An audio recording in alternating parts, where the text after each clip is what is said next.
This week we are celebrating Women's History Month by highlighting women in leadership roles all across our state. Now we start with something for the history books here in Albuquerque. This week Mayor Tim Keller appointed the first ever woman to serve as AFR's chief. City leaders honored the newly appointed chief, Emily Jaramillo, at a promotion ceremony. She has been with the department since 2005. She's worked in multiple positions as a firefighter and paramedic. And during her speech, Jaramillo thanked those who helped her along the way. Take a listen. I want to start out with a quote that has truly motivated me my entire life. I'm not quite sure who the original author is or what work this epic literary masterpiece might be documented in, but it is something that I've heard many versions of since as early as I can remember, and I have a feeling there are many others in here that may recognize some version of it. You can't do that because you're a girl. My whole career as a firefighter started out because I had an AFD recruiter in my high school English classroom. I was a teacher at the Juvenile Detention Center, and he told my students that the department was actively recruiting women. And the fire chief is actually here that was recruiting at that time. He explained that it had been several years since a woman had passed the physical fitness test. I was already looking for a career change, wanted to continue to serve the community, but really, I wanted to go past that physical fitness test that he spoke of. And I didn't just want to pass the test. I trained very hard because I wanted to make a statement that the test was indeed something a woman could go and crush. Because there's something sacred about being the first.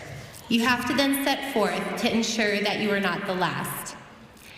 From the moment I set foot in the fire academy, I had countless mentors in the department that helped encourage and guide me in areas to better the department and achieve my own professional goals. And I invited some of them here today. These are not just officers.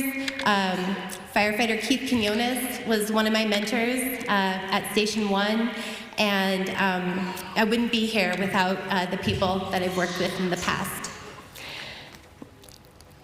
I had countless mentors that helped encourage and guide me in areas to better, sorry, I think I just repeated myself, to better the department and achieve my own professional goals. I would not be here today without all the people in my life, both personally and professionally, that believed in me and helped me navigate a career where less than 5% of our profession is made up of women. I would like to thank Mayor Keller, CAO Real, and the administration for having the confidence in me to lead our department and carry out goals important to our firefighters and the city of Albuquerque. I would also like to thank my mother, Zyga, for epitomizing the role of a strong woman in my life. And I would also like to thank my biggest cheerleaders, my children, Isaiah and Abiel, who put up with all of the after-hours work Mommy has to take care of. And I would also like to thank all of the firefighters that are in my very small circle of, inner circle of advisors that keep me in touch with the needs of our members and departmental operations. Firefighters are amazing humans. We spend 1/3 of our lives living away from our families at a fire station while responding to people during the worst moments of their lives.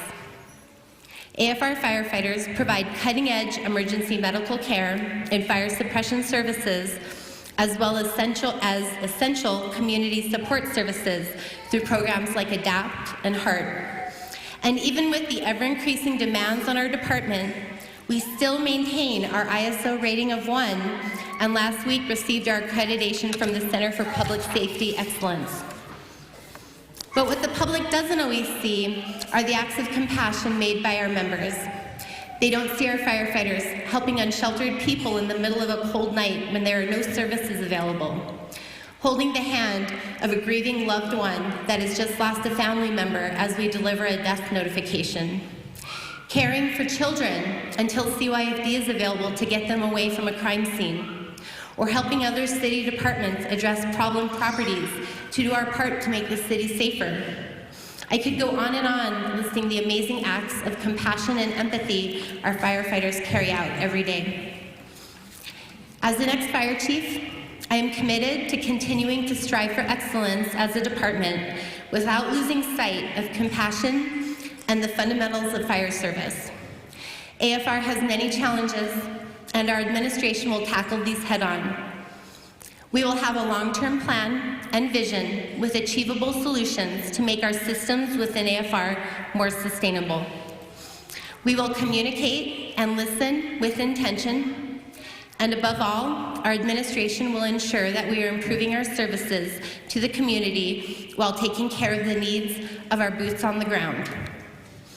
And for all of the young ladies sitting in the room today, including my daughter, or for anyone that has ever been told that they can't or shouldn't be able to do something because of who they are, I want you to take those statements from naysayers and use them to empower and motivate you to achieve all of your dreams.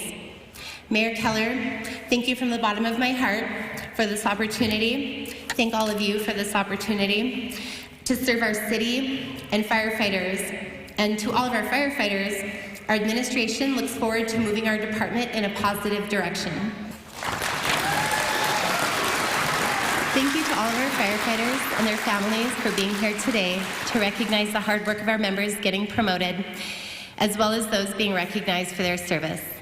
On behalf of Fire Administration, we all appreciate each one of you for taking on the challenge to promote into the next rank within our department. Thank you to Mayor Keller and his administration, City Council, and everyone else that is here to support our department and members being recognized today. Once the decision is made to upgrade and test to the next rank, there are many additional responsibilities our firefighters take on. There are certification classes you must pass.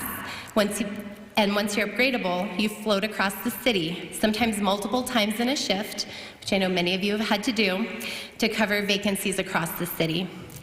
To get here today, you sacrifice time away from your family and friends to study, to be successful in the very competitive promotional process that AFR has. You are also demonstrating your commitment to serving our community in positions that are crucial to our ability to staff trucks and provide services. For those of you promoting to driver today, you have the ultimate responsibility to keep our members and community safe as you navigate large, heavy apparatus to emergency calls. Do not take this lightly, and remember the safety of our personnel and citizens is our #1 priority as we respond. Drivers also play a critical role in mentoring our new firefighters as they come into the stations and are figuring out exactly how to apply everything they learned in the academy. So as you serve in your new positions, think about what type of mentor you want to be to our newer generation of firefighters. Coming up next, we are headed up to the Roundhouse to talk with the third woman to ever be named President Pro Tem of the New Mexico Senate. Stay with us. Thanks for joining us for Eye on New Mexico. I'm Spencer Schott, and this week we are celebrating Women's History Month. I'm joined now by the President Pro Tem of the Senate, Mimi Stewart. Senator Stewart, thank you so much for sitting down with us today. Well, thank you for caring about Women's History Month. Of course. So let's dive right into it. Are there any women that you were looking up to when you were starting your political career? Oh, wow. So that was 29 years ago, was when I first got into the House. There were certainly women in the legislature that I looked up to. Dennis P. Crow was a state rep from Albuquerque. Janice Pastor was a state senator from Albuquerque. Liz Stefanik's was in the Senate still at that time, and then she lost, and now she's back. So certainly those were legislators that I looked up to, women legislators that I looked up to. And kind of going back, starting in the House and now moving all the way up to President Pro Tem, what does it feel like to be a woman in a leadership position in the Roundhouse? Well, it's difficult. It's hard. If you watch the Senate when I'm actually presiding, normally our Lieutenant Governor, Howie Morales, presides. When he's not here, then as the President Pro Tem, I preside. And it's really difficult for the men in the Senate to call me Madam President. Almost every one of them just does Mr. President all the time. So I correct them. I think it's important that they recognize that there is a woman now who's president. I'm only the third woman as president of the Senate in 112 years. You can see the pictures in my outer office. Louise Coe was the first one, then Mary Kay Papin, and then me. So the men aren't just used to it. They're just not used to it. So it's tricky. It's difficult. I have to rise above the stuff that happens in this position. I feel like I really do have to have a bigger picture. I have to have the 30,000-foot view, not the normal view that I've had most of my years up here as just a legislator. So I have to think about things differently. I have to think about people differently. And apparently I'm in charge of a lot of stuff that I had no idea I was going to be in charge of. I've made 75 appointments in the last 2 years. I've tried to focus on women of color in particular. I'm proud of those appointments that I've made. Out of the 75, I think there's only about 5 white guys. And the rest of them are men of color, women of color, or women. And they're all over in all kinds of boards and commissions, Judicial Standards Commission. I had no idea that I was supposed to do that when I ran in the caucus as pro tem. So then when you got those assignments of, oh, I have to nominate someone, why do you think it's important for women to lift up women, especially lifting up women of color? Well, women of color are part of the group in New Mexico and the country and the world that are more oppressed than others. They're discounted. Their education is discounted. Their needs, their health reproductive needs are discounted. They're just thought of as also. Our whole U.S. Constitution is all about men. It's taken a long time for us to get to a more gender-neutral conversation. We have to rewrite our statutes because everything that talks about the pro tem always says he, always. So it's an important education that I feel like I'm doing with people to recognize that women can be leaders. We have great women leaders all over this country, and we have many women of color that have been leaders that have not been elevated in the public eye. Think about all the black women that were mathematicians that did the work to put a man on the moon or fly the first capsule around the moon. So you probably don't know about them, do you? I did watch Hidden Figures. That's one of my favorite movies. Yeah, now that we've all got a movie to watch, yes. Oh yeah, you know look about at that. It. But how long did it take to get that movie? Yeah. Which is exactly the point. That's exactly my point. And so I want to also ask you, it'll be our last question here is, what would you say to those women, to young girls who are looking up to you as a woman holding a leadership position that's normally held by a man here at the Roundhouse? What would you say to them to encourage them to follow whatever career they want to do? You can do it. If I did it, you can do it. You know, I'm a public school teacher. I'm a working class girl. I did not have privilege. Well, I'm white, so I've got some privilege, but I didn't have other privileges. I think men just wake up and say, I'm a man, I can run for office. It doesn't quite work like that with women. You've got to do something else first. You have to start at the bottom. You have to prove yourself. And so I would say to them, keep proving yourself. You can do it. Have a good work ethic. Learn as much as you can about the things you are interested in. And anybody can run for office and be successful if you just really work at it. And if you want to do it and you're willing to put in the work. That's great advice. Was there any example of times where you were trying to do it and you didn't quite make it, but that didn't stop you? Oh, all the time, constantly. This morning when I tried to pass a bill and it was tabled. I mean, just because I'm the president of the Senate does not mean that I get whatever I want. Right before this interview, I tried to find the finance people to get more money into the budget for something that I care very much about. Wasn't successful with it. So, yeah, I have to fight like everybody else. Definitely living your own advice. That's great to see. Well, Senator Stewart, thank you so much for sitting down with us today, and thank you for joining us on Eye on New Mexico. All right, well, thank you so much. Love your show. Watch it a lot. Thank you. Thank you. Now, after that interview, Senator Mimi Stewart also shared with me a fun fact for Women's History Month. Up at the Roundhouse this session, every representative or senator who holds a leadership role has appointed a woman as their chief of staff. Senator Stewart says she believes this is the first time that has ever happened. Now, don't go anywhere. There are many more women we want to celebrate this week on Eye on New Mexico.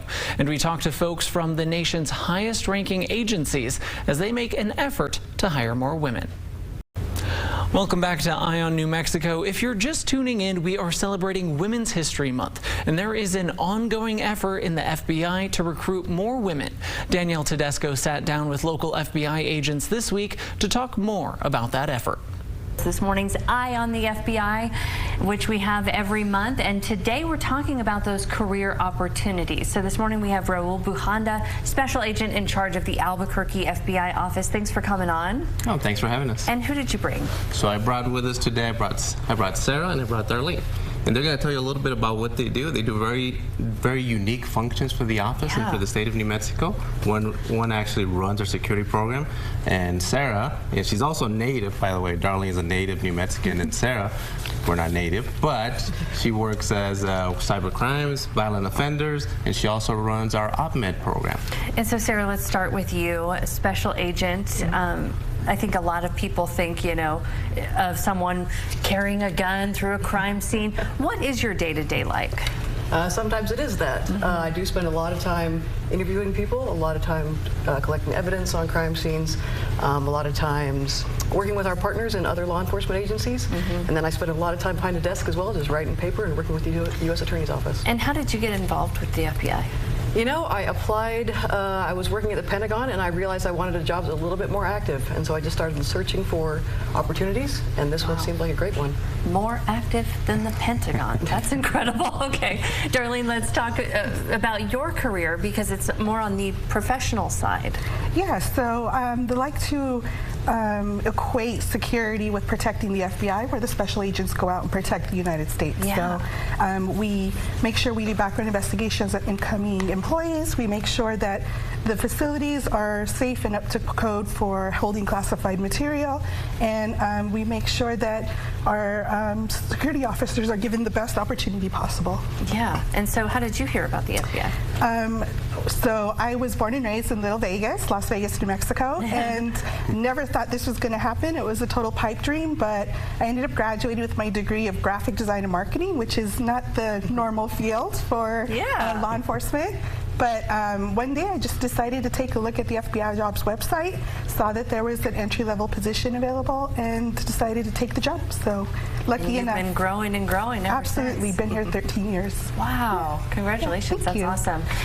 Raul, let's talk about the makeup of FBI. How many women are in the FBI? So we're looking at just New Mexico alone, and it's pretty much for the FBI in general. Unfortunately, it's about 30% of all agent population, right? So depending on when we're looking at as far as stats go, we're about 13,000 agents across the U.S. So that's a very small percentage, right? So the one thing that we need to continue to do is to make sure that we're out here having events and recruiting more women into the FBI, because like Beyonce said, right, who runs the world? Well, it's girls, but unfortunately, it's not quite the case within the FBI.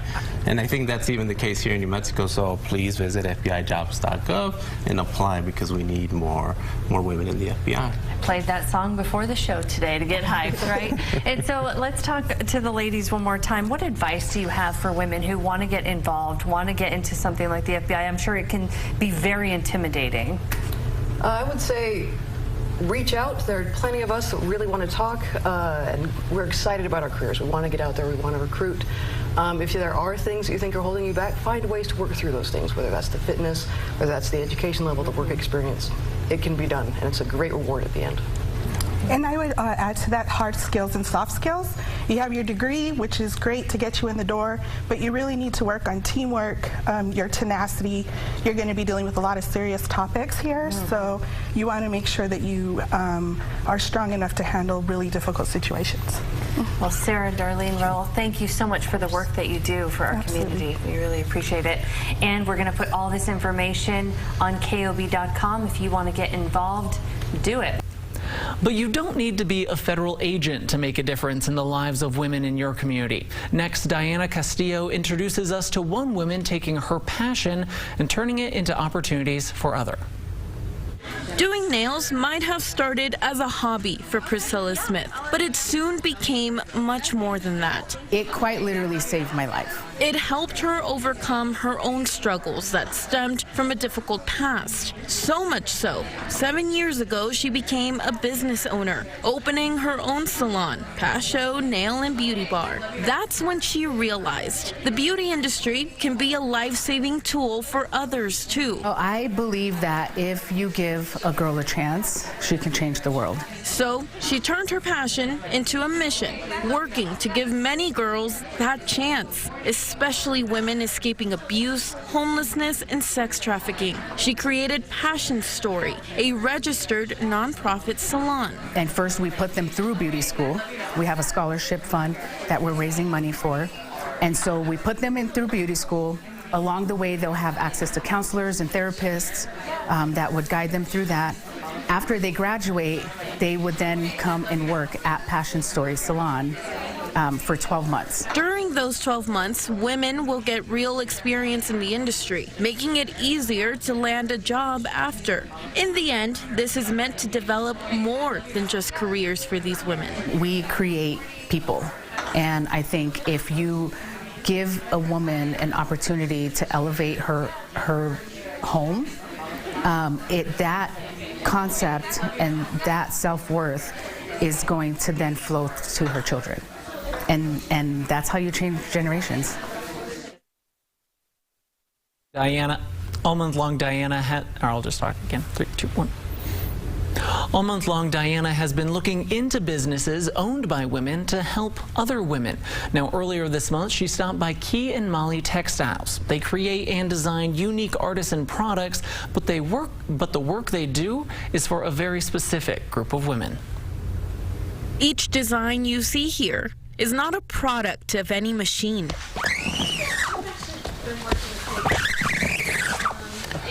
Each design is carefully screen printed and ready for sale, all thanks to these women. They are part of the Kay and Molly Textiles team, a screen printing company in Albuquerque that started nearly 13 years ago, with an important mission attached to it. We're a social enterprise, and we created our business to help create good jobs for immigrants and refugees in our community. Most of these women who work here are immigrants or refugees, coming from all over the world and speaking different languages. They are trained to screen print these unique designs on items, from bags, bandanas, and more. And aside from pay, Kay and Molly say these women also gain other skills. They're learning what it's like to be in an American workforce, what's expected, being on time, you know, all these things.